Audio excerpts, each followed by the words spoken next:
मैं हूं पूजा। हमारा चैनल है quick mathematic learning by Puja.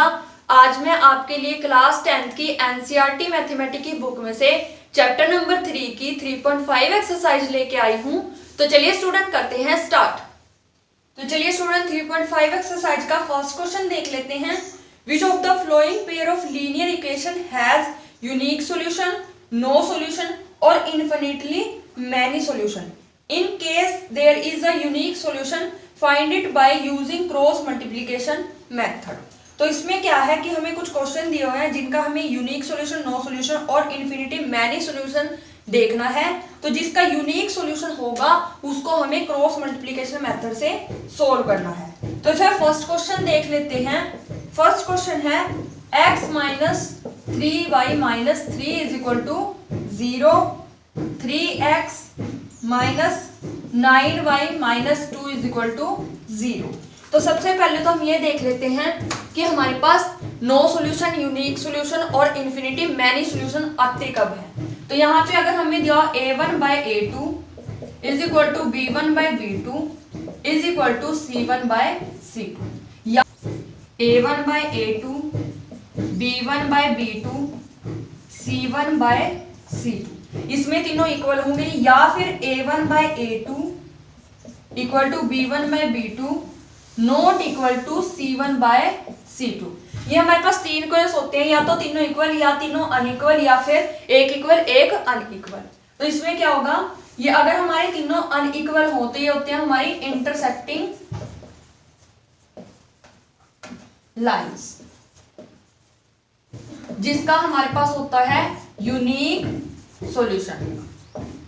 Unique solution यानी कि अगर हमारे पास तीनों ही अनइक्वल आते हैं तभी हमें उससे आगे क्रॉस मल्टीप्लिकेशन मेथड को सोल्व करना है, क्योंकि उसने बोला है यूनिक सॉल्यूशन को ही आगे सोल्व करना है। नेक्स्ट देख लेते हैं, अगर तीनों ही इक्वल आ जाते हैं तो ये हमारे पास होती हैं कोइंसिडेंट लाइन। इसके होते हैं इन्फिनिटी मैनी सॉल्यूशन।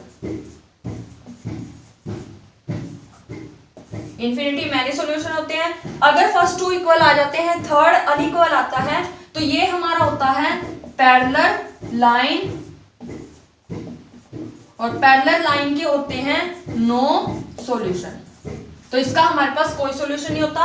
तो सिर्फ हमें देखना है कि तीनों अगर अनइक्वल है तो यूनिक सॉल्यूशन आएगा, उसको ही हमें आगे क्रॉस मल्टीप्लिकेशन मेथड से सोल्व करना है। तो हम यहाँ पे देख लेते हैं, यहाँ पे हमें वही a1 by a2 b1 by b2 c1 by c2 यही फॉर्मूला लगाना है। तो यहां से लगाते हैं 1 by 3 is equal to minus 3 by minus 9 is equal to minus 3 by minus 2। हमने तीनों लिख लिए, इसको हम सोल्व नहीं कर सकते तो इसको ऐसे लिख देंगे इज इक्वल टू, यहाँ से माइनस कैंसिल, 3 1 जा 3, 3 3 जा 9, 1 by 3 is equal to minus से माइनस कैंसिल 3 बाय 2। तो यहाँ पे फर्स्ट टू इक्वल है, थर्ड अनइक्वल है, तो यानी कि हमारे पास आ जाती है पैरेलल लाइन, यानी कि इसका आ जाता है हमारे पास नो सॉल्यूशन। और नो सॉल्यूशन आता है तो हमें उसको आगे सोल्व नहीं करना, क्योंकि हमें बोला गया सिर्फ यूनिक सॉल्यूशन को ही आगे सोल्व करना है। तो इसको हमें आगे सोल्व नहीं करना। तो इसका क्वेश्चन का जो आंसर था वो यहीं तक हो जाता है। तो इस तरीके से आपका क्वेश्चन हो जाता है। तो चलिए स्टूडेंट देख लेते हैं नेक्स्ट क्वेश्चन। तो चलिए स्टूडेंट फर्स्ट क्वेश्चन का सेकंड पार्ट देख लेते हैं। इसमें हमें वही फॉर्मूला लगाना है, a1 by a2 is equal to b1 by b2 is equal to c1 by c2। तो यहाँ से देख लेते हैं 2 by 3 is equal to 1 by 2 is equal to 5 by 8। तो इसमें तीनों ही हमारे अनइक्वल हैं, इसका मतलब है इसका हमारा बनेगा इंटरसेक्टिंग लाइन, यानी कि यूनिक सॉल्यूशन। और अगर हमारा यूनिक सॉल्यूशन आ जाता है तो इसे हमें करना है क्रॉस मल्टीप्लिकेशन मेथड से सोल्व। तो सबसे पहले हम क्या करेंगे, क्रॉस मल्टीप्लिकेशन मेथड देख लेते हैं कि हम कैसे लगाना है। तो यहाँ पे लिखेंगे x y 1, यहाँ पे b1 c1 a1 b1 b c a b, ये हमें याद रखना पड़ेगा। उसके नीचे लगा देंगे b2 c2 a2 b2। इसके बाद हम यहाँ पे इसका फॉर्मूला बना लेंगे x डिवाइड बाय यहाँ पे इन दोनों की मल्टीप्लाई करते हैं, B1 C2 minus B2 C1 is equal to y के नीचे हमें क्या लिखना है, C1 A2 minus C2 A1 is equal to 1 के नीचे हमें क्या लिखना है, A1 B2 minus A2 B1। ये हमारा फॉर्मूला बन जाता है। अब हम यहाँ पे लिख लेंगे A1 B1 C1 और यहाँ पे लिख लेते हैं A2 B2 C2। तो यहाँ पे इसके पॉइंट लिख लेते हैं। सबसे पहले तो हमें क्या है कि जो हमारे पास क्वेश्चन है उसको हमें कैसे लिखना होगा, यहाँ पे 2x प्लस वाई, ये यहाँ पे इक्वल टू में 0 होनी चाहिए, यह फॉर्मूला लगाने के लिए हमेशा। तो यहाँ पे लिख देंगे -5, इसको इधर ले जाएंगे तो इक्वल टू में 0 आ जाएगा। वैसे यहाँ पे 3x plus 2y minus 8 is equal to 0, तब भी ये फॉर्मूला लगेगा।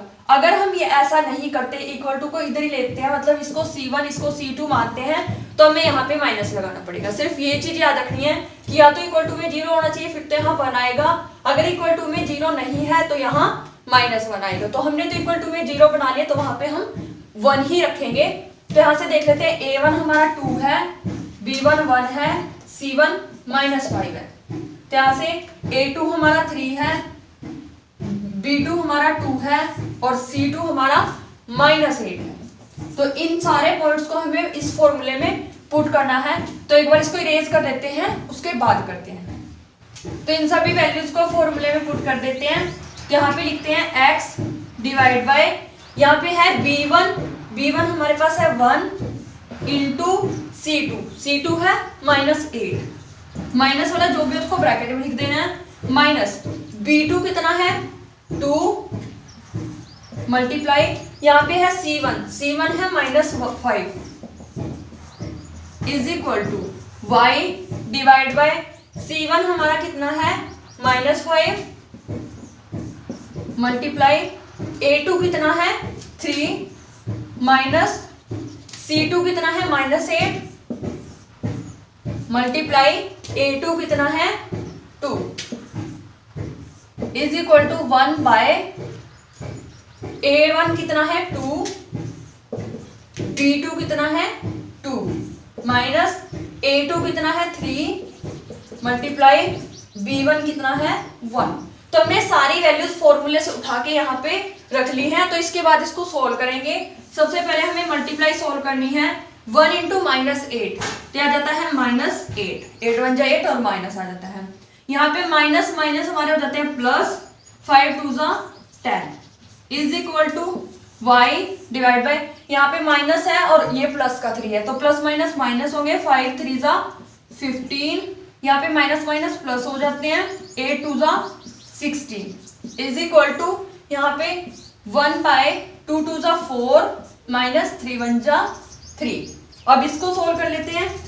x बाय माइनस का 8 है, प्लस का 10 है, प्लस माइनस हो गए 8 माइनस 10 या फिर 10 माइनस 8 2 आता है, प्लस का 10 बड़ा है तो प्लस का 2 आएगा is equal to y by -15 plus 16, plus का बड़ा है तो प्लस के आएंगे, 16 माइनस 15 करते हैं तो 1 आ जाता है is equal to 1 by 4 minus 3 करते हैं तो 1 आ जाता है। अब हमें क्या करना है, पहले x को इसके इक्वल रखना है, फिर y को इसके इक्वल रखना है। तो यहाँ पे रख देते हैं x by 2 is equal to 1 by 1, cross multiply कर लेते हैं तो आ जाता है x 1 जा x is equal to 2, x की वैल्यू 2 आ जाती है। फिर y को रख लेते हैं, क्रॉस मल्टीप्लाई करते हैं, y इज इक्वल टू भी 1 आ जाता है। तो यहाँ पे हमारे पास वैल्यू आ जाती है, x की वैल्यू आ जाती है 2 और y की वैल्यू आ जाती है 1। तो इस तरीके से हमारा क्वेश्चन हो जाता है। बिल्कुल इजी है कि इसमें हमें एक फॉर्मूला बनाना है, बस ये फॉर्मूला बनाना सीखना है कि वो कैसे बनता है, उसके बाद इसमें वैल्यूज को पुट करना है और उसको सोल्व कर लेना है। बिल्कुल इजी तरीके से ये क्वेश्चन हो जाता है। तो इस तरीके से आपका क्वेश्चन हो जाता है। तो चलिए स्टूडेंट देख लेते हैं नेक्स्ट क्वेश्चन। चलिए स्टूडेंट फर्स्ट क्वेश्चन का थर्ड पार्ट देख लेते हैं।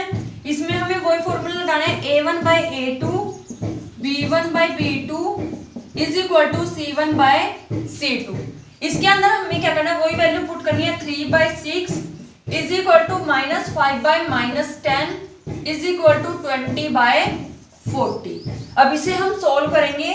3 1 जा 3 2 जा, क्या आ जाता है 1/2 इज इक्वल टू, माइनस से माइनस कैंसिल हो जाएगा, 5 1 जा 5 5 2 जा 10, यहाँ जाता है 1/2 इज इक्वल टू 20 1 जा 20 2 जा 40, 1/2। तो हमारे तीनों ही इक्वल आ जाते हैं। तो इसका आंसर आता है हमारा कोइंसिडेंट लाइन। और कोइंसिडेंट लाइन में क्या होता है, इसका हमारा होता है इनफिनिटी मैनी सॉल्यूशन। और अगर इन्फिनिटी मैनी सॉल्यूशन आ जाते हैं तो उसको हम आगे क्रॉस मल्टीप्लिकेशन मेथड से सोल्व नहीं करेंगे। तो इस क्वेश्चन को हम यहीं तक कंप्लीट समझेंगे, तो इसको यहीं तक करना है हमें। तो इस तरीके से आपका क्वेश्चन हो जाता है। तो चलिए स्टूडेंट देख लेते हैं नेक्स्ट क्वेश्चन। चलिए स्टूडेंट फर्स्ट क्वेश्चन का फोर्थ पार्ट देख लेते हैं। ये इस क्वेश्चन का लास्ट पार्ट है। तो इसमें भी हमारे पास फॉर्मूला होगा a1/a2 is equal to b1/b2 is equal to c1/c2। Put करते हैं 1/3 is equal to -3/-3 is equal to -7/-50। तो यहाँ से देखते हैं, यहाँ पे आ जाता है 1/3, ये कट करके आ जाता है हमारे पास 1/1, यहाँ से माइनस कैंसिल, तो आ जाता है 7/50। तो ये भी क्या आ जाते हैं, तीनों ही अनइक्वल आ जाते हैं, यानी कि इंटरसेक्टिंग लाइंस। और इसका होता है हमारा यूनिक सॉल्यूशन, जिसको हमें आगे क्रॉस मल्टीप्लिकेशन मेथड से सोल्व करना होगा। तो यहाँ से ये पॉइंट्स की वैल्यू लिख लेते हैं पहले। सॉरी, यहाँ पे आएगा 1 -3 -7। सेकंड देख लेते हैं, a2 हमारे पास है 3, b2 है -3 और c2 है हमारे पास -50। तो हमारे पास सारी वैल्यू आ गई। इसको अब हमें इस फॉर्मूले में पुट करना है। तो एक बार इसको इरेज करते हैं। तो ये वैल्यू इस फॉर्मूले में पुट कर लेते हैं। x/b1 हमारे पास है -3 मल्टीप्लाई c2 है -50 माइनस b2 है -3 मल्टीप्लाई c1 है -15, सॉरी c1 है -7 इज इक्वल टू y की वैल्यू देख लेते हैं। y के नीचे है c1 है -7 मल्टीप्लाई a2 है 3 माइनस c2 है -15, a2 है -3, c2 a1 आना था यहाँ पे, c2 a1 a1 है 1। उसके बाद यहाँ पे 1 का लिख लेते हैं। a1 है 1 मल्टीप्लाई b2 है -3 माइनस a2 है 3 मल्टीप्लाई b1 है -3। उसके बाद इसको सोल्व कर लेते हैं। तो x डिवाइड बाय, यहाँ पे पहले मल्टीप्लाई सोल्व करनी है, तो माइनस माइनस प्लस 15 3 जा 45 प्लस के आएंगे, फिर ये माइनस और ये दोनों माइनस कर देंगे, प्लस 7 3 जा 21 इज इक्वल टू, फिर y वाला सोल्व करते हैं। माइनस एक ही है तो माइनस का आएगा, 7 3 जा 21, यहाँ पे दो ही माइनस है तो माइनस माइनस प्लस हो जाएंगे, 15 1 जा 15 is equal to 1 divide by 1 into -3 करते हैं, क्या आ जाता है -3, यहाँ पे माइनस माइनस प्लस 3 3 जा 9। तो इसको कर लेते हैं अब हम सोल्व।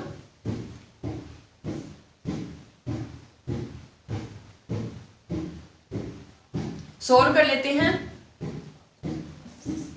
45 माइनस 21 करते हैं तो ये आ जाता है हमारा 24 इज इक्वल टू, यहाँ पे -21 प्लस 15 करते हैं तो ये आ जाता है -6 इज इक्वल टू 1। ये यहाँ पे -3 + 9 करते हैं तो आ जाता है 6। तो इनकी कर लेनी है क्रॉस मल्टीप्लाई। तो सबसे पहले हम करेंगे x/24 = 1/6। क्रॉस मल्टीप्लाई करते हैं तो आ जाता है हमारा 6x = 24। तब ये 6 उधर जाके डिवाइड हो जाएगा तो x की वैल्यू आ जाएगी 6 4 जा 24, सॉरी 6 4 जा 24 यानी कि 4 आ जाती है x की वैल्यू। तो y की, अब y का सोल्व करेंगे, यहाँ पे कर लेते हैं y/-6 = 1/6। क्रॉस मल्टीप्लाई करते हैं तो 6y = -6। उसके बाद ये 6 उधर जाके डिवाइड हो जाएगा तो y = -6/6 कट जाएगा तो आ जाएगा -1, यानी कि x की वैल्यू आ जाती है 4 और y की वैल्यू आ जाती है -1। तो इस तरीके से ये हमारी x और y की वैल्यू आ जाती है। तो इस तरीके से आपका क्वेश्चन हो जाता है। तो इस वीडियो में इतना ही, बाकी के क्वेश्चन हम नेक्स्ट पार्ट में करेंगे। तो हमारी सभी वीडियोस को ध्यान से देखिए, उन्हें लाइक कीजिए, शेयर कीजिए और हमें कमेंट करके बताइए कि आपको हमारी वीडियोस कैसी लगी। साथ ही हमारे चैनल को सब्सक्राइब कीजिए और बेल आइकन को प्रेस जरूर कीजिए ताकि आने वाली वीडियोस की नोटिफिकेशन आप तक सबसे पहले पहुंचती रहे। Thank you guys.